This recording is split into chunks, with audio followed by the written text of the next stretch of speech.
Deputy Speaker Marcoleta. Mr. Chair, I wish I could take advantage of this because Attorney Pamintuan already said that Meralco rectified all the erroneous billings or mistake in billings in the last 3 or 4 months of the pandemic.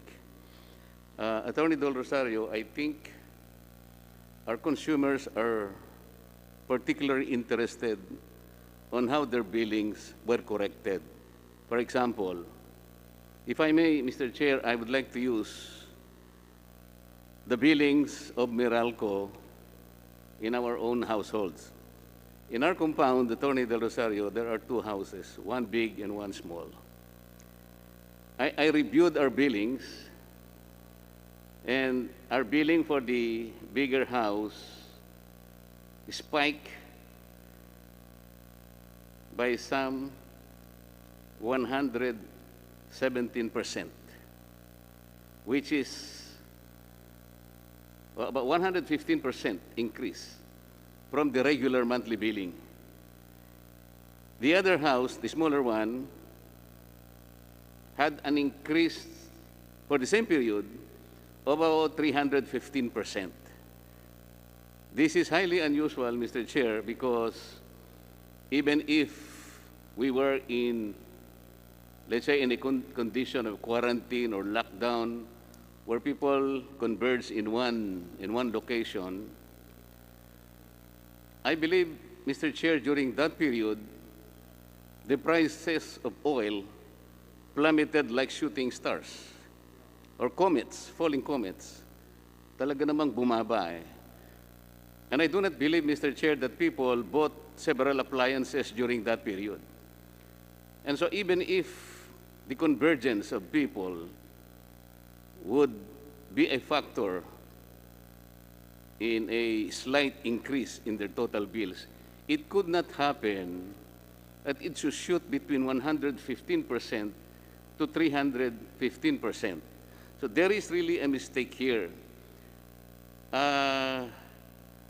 I think it is very important that Meralco will be able to assure each customer how their billings were corrected or rectified, because until and unless, for example, on July 3, 2020, we were billed 43,501 pesos 46 centavos of consumption of electricity between the period February 19 to June 18, 2020. Ito yung 115%.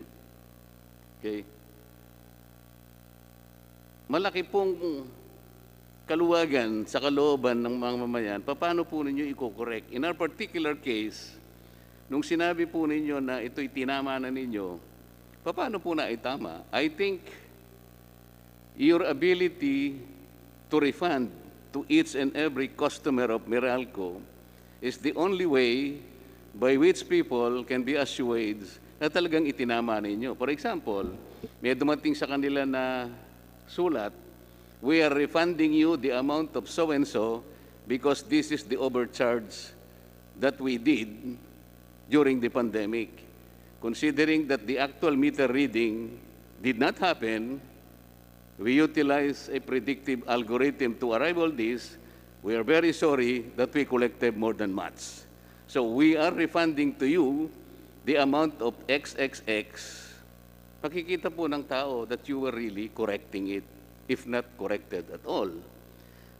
So it will be, I would say, a statement of hope para sa kanila. But until they are corrected by way of refund, na makita nila na ibibigay niyo sa kanila, o kaya kahit na hindi refund, you will assure them that in the next few days, yung dapat na i-refund sa kanila, mababawasan sa kanilang succeeding bills.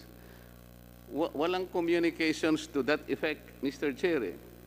So the actual process of rectifying and correcting whatever overcharge was collected by Meralco, hindi po masyadong maniniwala ang tao.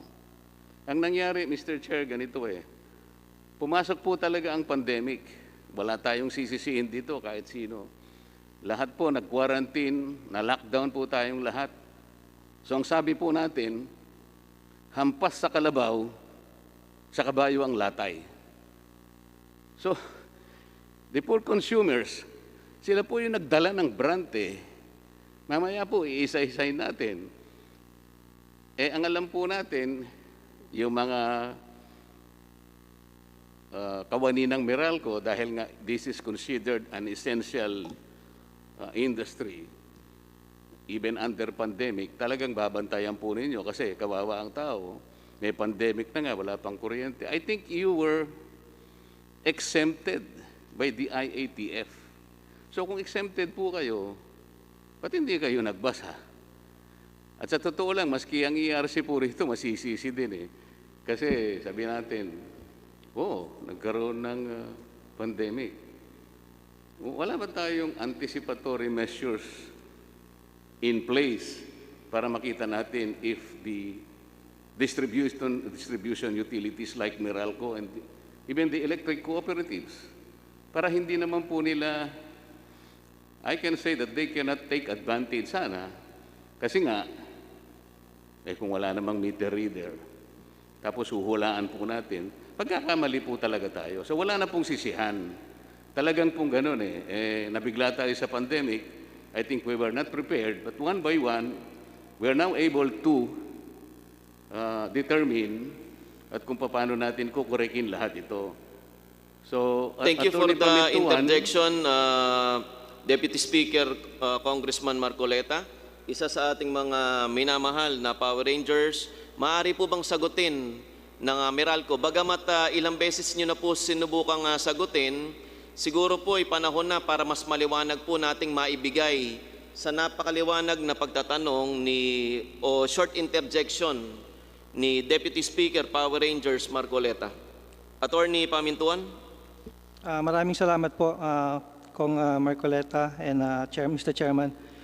Yung patungkol po doon sa refund, ma-assure naman po namin ang committee po na ang Meralco po, kung entitled po ang ating customer sa refund at adjustment, ginagawa po namin yan, Mr. Chairman, Mr. Congressman.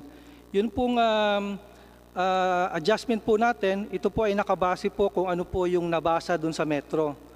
Dahil ang basihan naman po ng singilan po natin ay nakasaad po kung ano po yung nabasa doon sa Metro ng mga electric consumers po natin. At ang assurance naman po namin, ang Meralco po, hindi ho kami nagpapatong ng bukod sa kung ano po ang actual reading ng meter. So ang nangyari po nito, nung hindi po tayo nagbasa ng meter noong ECQ period po, noong March and April, at nagsimula po tayo magbasa towards May and June, yun pong actual na meter reading po na pinagbasihan po natin, yan po ang naging basihan po ng adjustment. So kung ang konsumo po ng consumer natin ay mas mababa po doon sa estimated bill niya, meron po siyang adjustment. Samantalang po kung ang estimated bill naman po niya ay mababa at mas malaki po ang kinonsumo niya during the ECQ period noong March and April po, dahil nasa bahay po tayo at nagwo-work from home, meron din pong adjustment yan, napataas naman po pagdating po ng actual meter reading po natin. May mga customer po tayo na lumiham po sa atin, nagpadala po ng kanilang mga katanungan, sinagot po natin yan at marami po sa mga consumer po natin na yan na nag-agree naman po dun sa paliwanag natin. Meron naman po na hindi po nag-agree sa atin, kaya po ito ay naging usapin na po sa ERC. Ang assurance lang po natin is ang basihan po ng singil ay ang Metro po. Hindi naman po namin pinagbasihan ng singil na pinal yung estimated bill na ginawa noong March at April po. Kaya po meron po tayo mga series of adjustment na ginawa sa ating mga consumer billing po base po sa actual meter consumption na narehistro po sa kanilang mga Metro. Patuloy po tayo na nakikipag-ugnayan po sa ating mga customer kung meron pa po sila mga katanungan at kung mamarapatin po ng committee ay meron lang kung pwede po namin basahin ang isa pong example po nung sagot po namin at sagot din po ng ating customer na nagtanong po tungkol sa kanyang billing. Natanggap po namin ang kanyang email reply sa amin pong paliwanag noong August 24 po, no? Ito po, kare-receive lang po namin today. Ito po ang sinabi po ng customer na to. To all the concerned departments and officials, thank you so much for helping me forward my concern to Meralco. Since doing so, I have received 2 responses from them with their explanation as to why my bill went up that much. I think I'm already good with their explanation, so there is no need for a video conference to discuss this. More so, I'm working all day, so I don't also have time for the video conference. Thank you so much for your help. Really appreciate it. God bless us all. So ito po ay isa lang sa mga example po nung mga email complaints na na-receive po namin. No? Meron pong report yata ang ERC po patungkol dyan, dun sa mga sinagot na po namin na mga email complaints. Pero ang assurance naman po ng Meralco, patuloy po ang aming ugnayan sa mga customer natin. At kung kailangan po tayo mag-adjust, Mr. Chairman, honorable members of the committee, you have the assurance po of Meralco that we will do so. Thank you, sir. Mr. Chair.